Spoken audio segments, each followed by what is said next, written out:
Alright guys, we've now got a 15-10 game against somebody rated 460. Right, so I've just started with e4, they've replied with e5. I'm going to play very standard.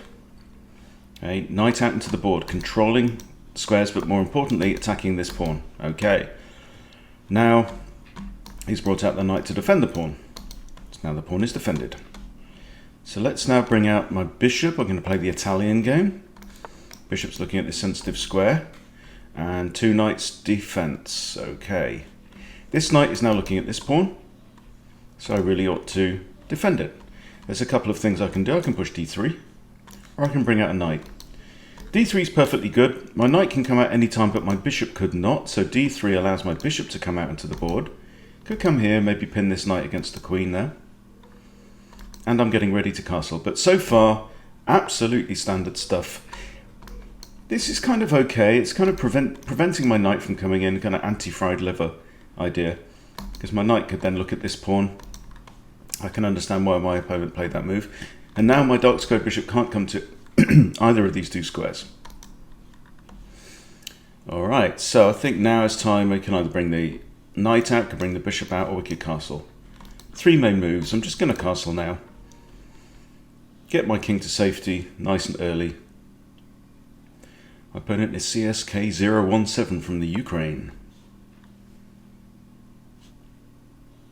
That's an interesting one. I can just push my pawn now and kick the bishop. It's not attacking anything at all. It's attacking the square where the king just was. The king's just vacated that square. I could also have pushed c3, but that takes away this natural square from my knight. I think my knight would love to go there. If the bishop retreats, how about b4? That'll force the bishop onto here. I don't really want to do that yet. I might bring my knight out to here, maybe there, and attack the bishop. I don't know if I want the bishop on that square though. It's harmless where it is now. So let's leave it harmless, yeah? However, I do need to get my bishop out. Right now, that's the only good square. If I come to here, we could end up just trading bishops. Which wouldn't be the end of the world. How about put the bishop here? Yeah, and that then takes away this square. So that now if I play b4, and he goes there, I can capture him with my bishop, and then he's going to have to take back with the pawn. Okay. Now with castling kingside, you have a slight concern that you've got a pushed pawn here. So one idea might be if I can, like, obviously not now, but line up, I could maybe sack my bishop to grab that pawn, pawn takes, and then queen takes, knight comes in. And if I can remove this knight, could be game over.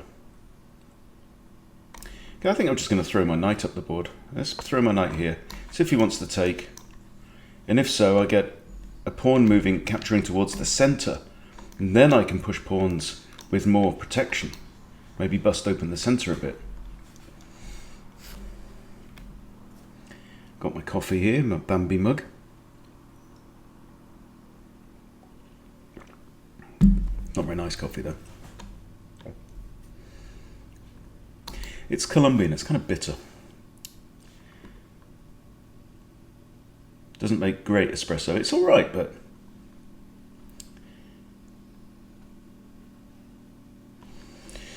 oh, he's having a think now. Do I want to take the knight? Notice that the predominant pawn color on my side of the board is light. We're on light squares. The key squares are light squares.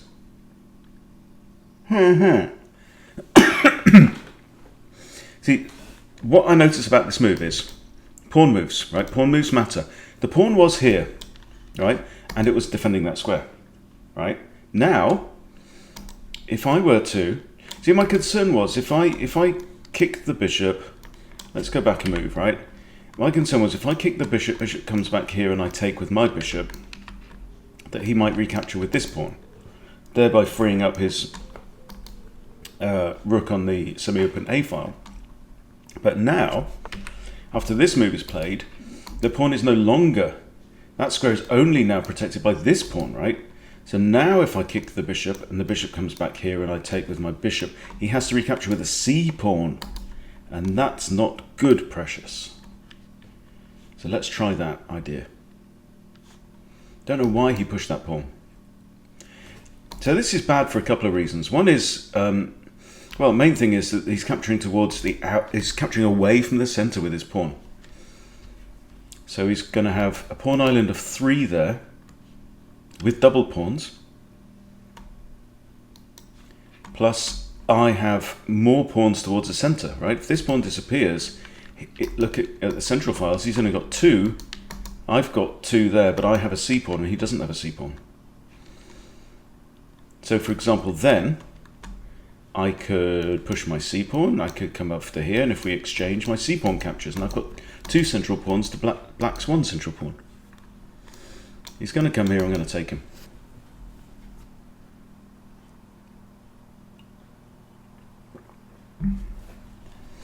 But he's 460 rated. Interesting play. Right, now we have what's known as a counter-attack. And that's, the idea of counter-attacking is very, very valid, right? So, you attack my bishop. I know you don't really want to put your pawn on the edge and double your pawns. But how about, while you're attacking my bishop, I just attack your bishop right back. Now the only problem with this is I can simply take the pawn with my pawn, and then my pawn's attacking that knight and this pawn's attacking that bishop. So CSK017, as his mother calls him, is I think going to have to lose a piece because he's now got a double attack. 2 pieces under attack. Now, so the principle is counterattacks can work, particularly if you are attacking a piece of higher value, so the danger level goes up, as Levy-Rosman would say. But here, don't counterattack if the piece can be captured with a threat. So now he's got 2 threats going on. Boom. Right, now he's in trouble. Okay, so he's given up now a piece. So, decisions. Kind of think capturing with the bishop makes the most sense, because if I capture with a knight, then this diagonal towards His Majesty is blocked. So I'm thinking capture with a bishop. Now the bishop's currently defended only by the knight. So I might want to capture this guy and double pawns here, give him 3 pawn islands. So he'll have 1, 2, 3 there. That's one way to resolve my issue with my bishop being slightly undefended. At least it can't be attacked by a pawn. It's only being attacked by the queen and defended by the knight. But should black be able to disturb my knight and make it go away, it's called deflecting the defender, or removing the defender if you can capture it. Could be in some trouble. I spy a nice square for my bishop as well. Quite like that. 1 attacker, 1 defender. Bishop's still threatened. Right, so I've still got double threats. Alright, so I'm going to go ahead and I'm going to grab this bishop, I think. I am. Then I might just drop my own bishop back away. Keep it in line with the king. So right now I'm up a knight. I have 2 knights, whereas CSK only has the 1. So now the name of the game is simplify. Just simplify.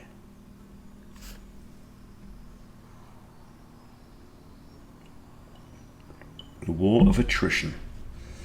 We just beat down our opponent until we are left the last man standing on the battlefield. As long as you win the game, nothing else matters. I think the knight could maybe come in here. That looks like a nice square. Stops this pawn from advancing anywhere.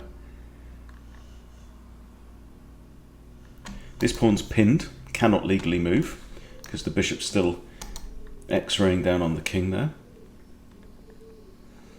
I should probably get my queen off the back rank and maybe queen e2, rook e1. I'll probably play this then.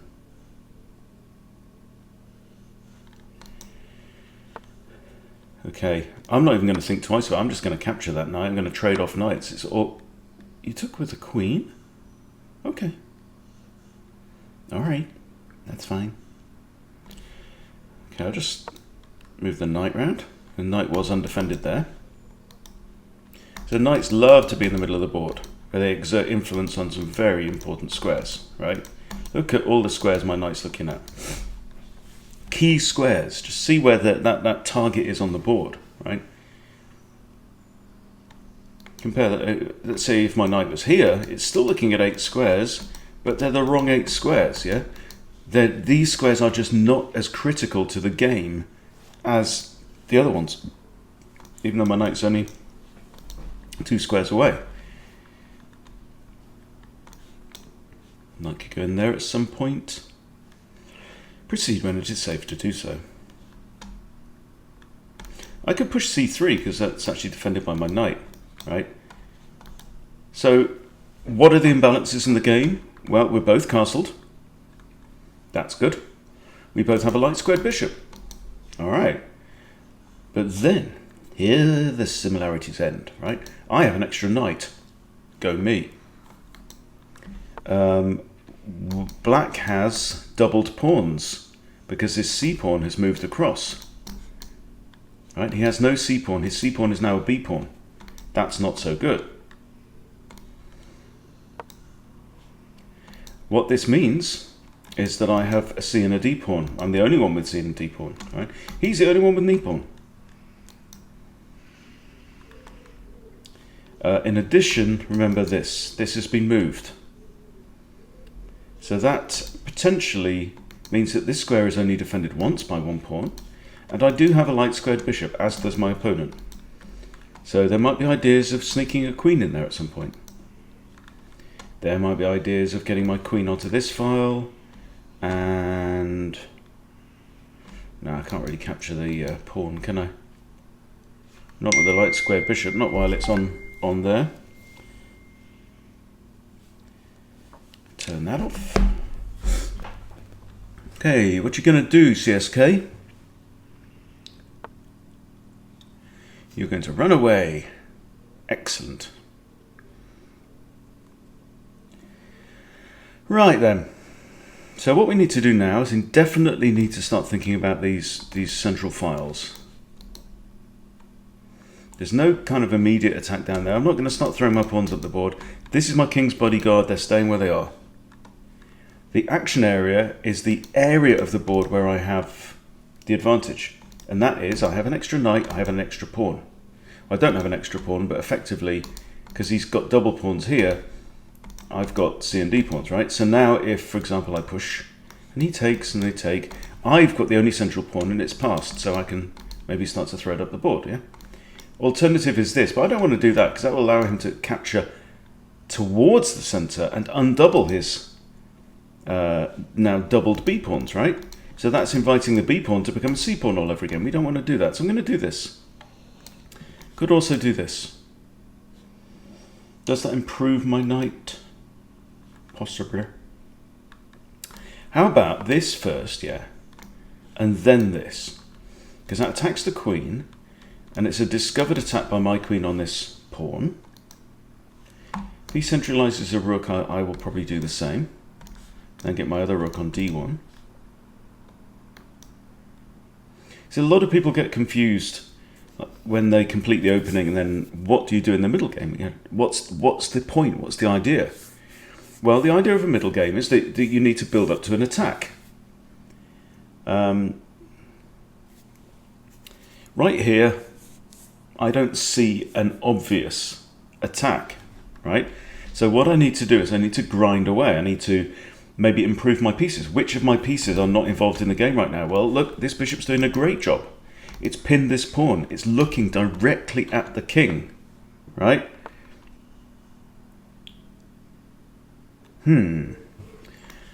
Okay. Now, this knight's doing a great job. It's in the middle of the board, right? This bishop's shocking. This rook, useless. So right now, black is playing with 2 pieces. So I need to play with more. I'm going to bring my rook across to d1. This is also a move, hitting the queen, and with the discovery there.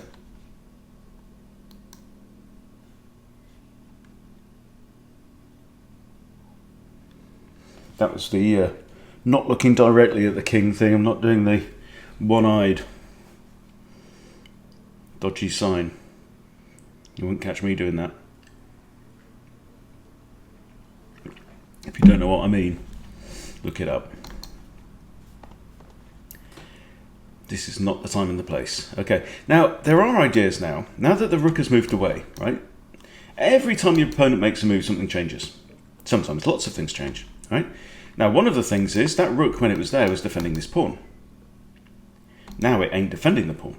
Okay, he's pushed that in order to prevent my knight from coming here. I get that, that's fine. Okay. So now if I put my queen here, it's just adding a threat. It's not an immediate threat, okay? However, it means that the queen must defend the pawn. Okay? There is actually another threat here as well, which is that I could threaten to win the rook.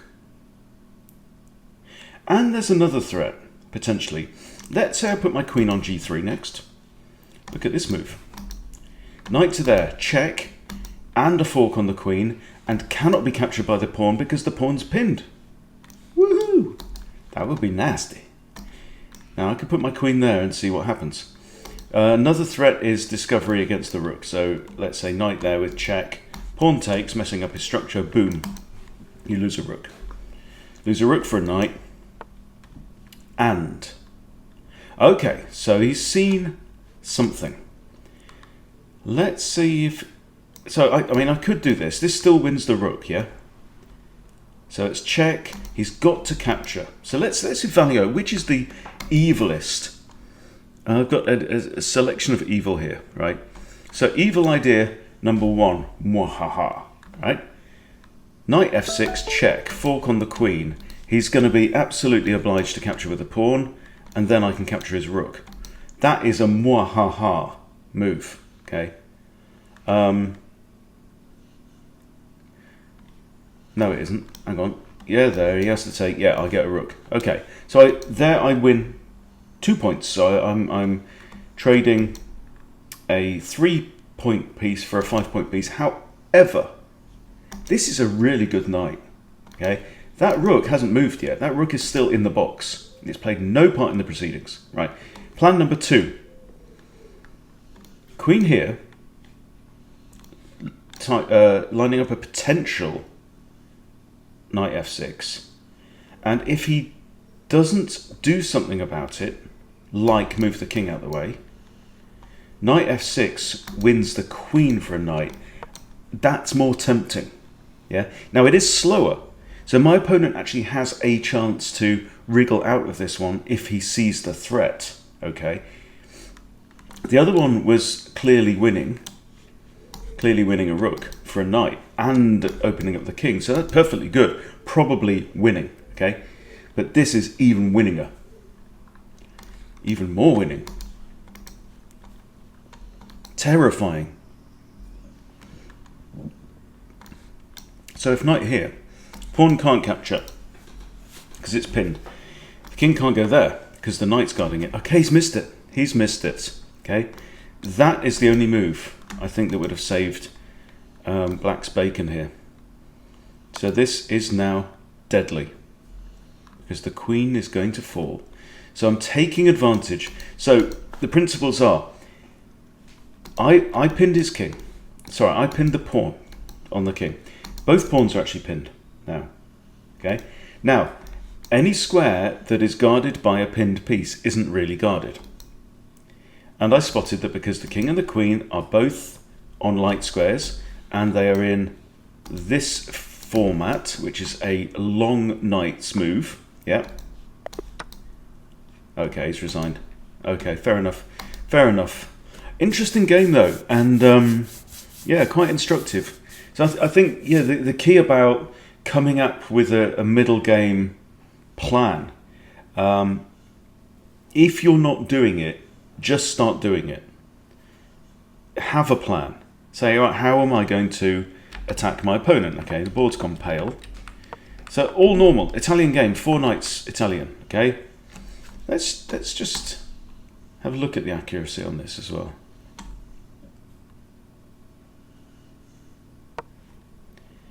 .41.8 from me with 1 mistake. Let's see what that was. Okay, book, book, book, book, book, book. Good. But yeah, can you see here it's saying you should have put the bishop on his 4th rank, lining up against my king.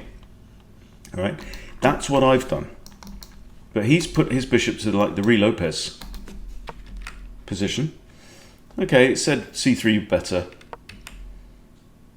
Okay, he should have moved his bishop back there. That's good. It's saying now b4, but I prefer to put the bishop there first. Now I've offered him a trade, which he declines. It says he should have pushed a pawn in the center, yeah?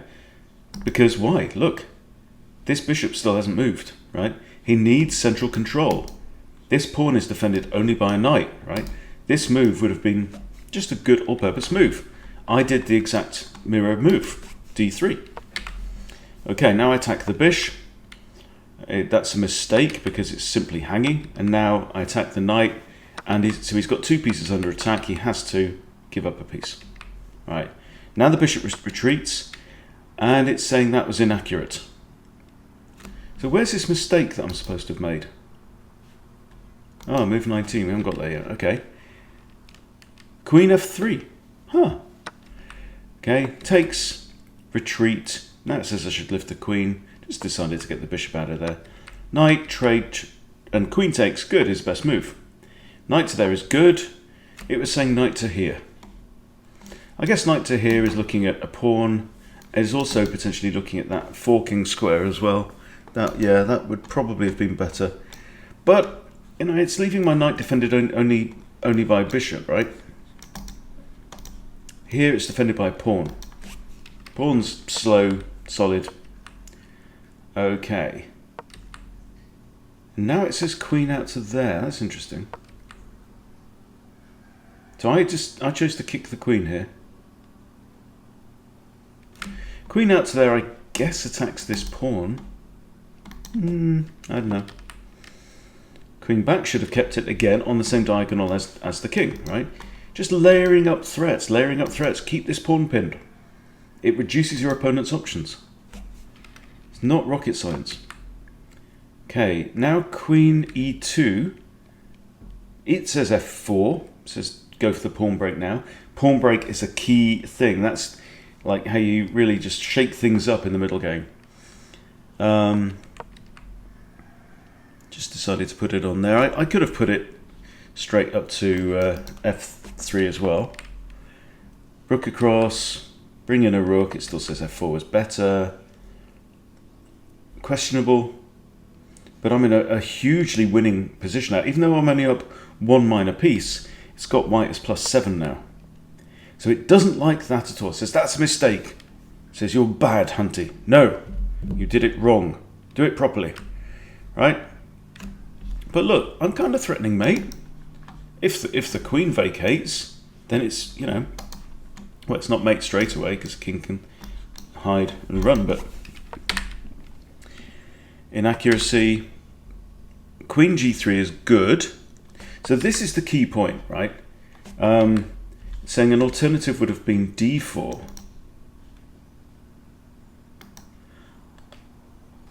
Because this is the thing you have to remember. The computer doesn't realize that my opponent is rated below 500. Okay? So I'm banking on the fact that he may not twig the fact that this pawn can't move, that this pawn can't capture, right? It can move forwards, right? So I'm banking on this as a bigger prize than the alternative, which would have been that, okay? See what the computer thinks of that move. Mistake. Because g takes, and then it's saying queen takes f6 would be played. Why not that? That's best. I know it's best. It wins material. I'm +4 now. Interesting. Okay, I'm +4. Here it's got me +5, but f4 would have been +7. Interesting. Anyway, but we went for the win. We went for this. And then that is best. Because this is a mistake. It's saying queen e7. Ah, that's interesting. So queen e7, then if the knight comes in here, queen can take. There you go. But he didn't spot it. He fell for the trap. and the rest is history. So there you go. Another, I think, interesting little lesson in how to come up with a plan. You see, my plan wasn't at any point to, I'd never completely figured it out, right? I'm playing the moves in front of me, okay? And I don't think that master level players or really good players have a plan fully worked out, right? They have a general idea. So here we get into tactics. It's like, do I want this bishop here? I'm going to kick it away, right? I'm just developing. I see his bishop is quite good. I've got these light squared pawns. So I want to get rid of his dark squared bishop if I can.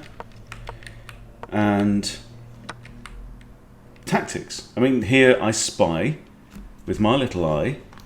There's an opportunity to win a piece, and I win a piece, right? If you get the opportunity to do that, you should do it. Says I should have taken the knight there, fair enough.